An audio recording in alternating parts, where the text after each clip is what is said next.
Ana sa tulo ka mga giingong kolorom nga sakyanan nga ilegal nga nagapamasahero ang nadakpan sa operasyon sa LTFRB-10. Gilusad sab sa buhatan ang Mystery Rider Program kung asa makadawat og reward ang makasumbong sa LTFRB sa mga ilegal nga nagapamasahero. Aniya ang ako report. Usa ka modern public utility jeepney nga adunay rutang kinasanghan Ipunan Limkitkay via Agora og shuttle service vehicle ang lakip sa tulo ka mga sakyanan nga giingong kolorom ang nadakpan sa operasyon sa LTFRB-10.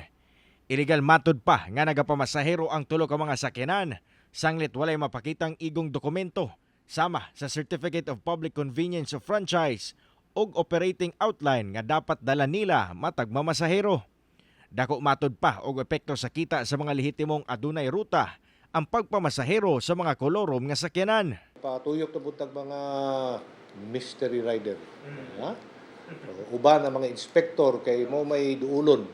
Okay. Adlaw-adlaw nato na dili lang sa Cagayan de Oro sa tibuok Region 10. Misamis Occidental, Misamis Oriental, Bukidnon. Sa purpose na to, ano man yung... Para maundang na ning mga kolorom operation.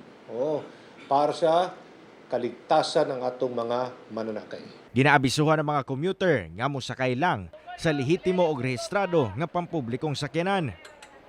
Gilusad sab nila ang Mystery Rider Program kung asa tagaan og ganti ang bisan kinsang individual nga makasumbong sa mga kolorom nga gadagan sa rehiyon. Ngano i-anunsyo man ninyo mystery rider? Mystery gani, di ba? May mailhan nyo na. Musakay na sa inyo ha. Makitaan diha, may mga documentation. Ika nga, may video, may picture. Yung mga shuttle services, gaulo-ulo. Kana mga private na mga sakyanan nga gapamasada. Kana mga taxi driver nga pangontrata.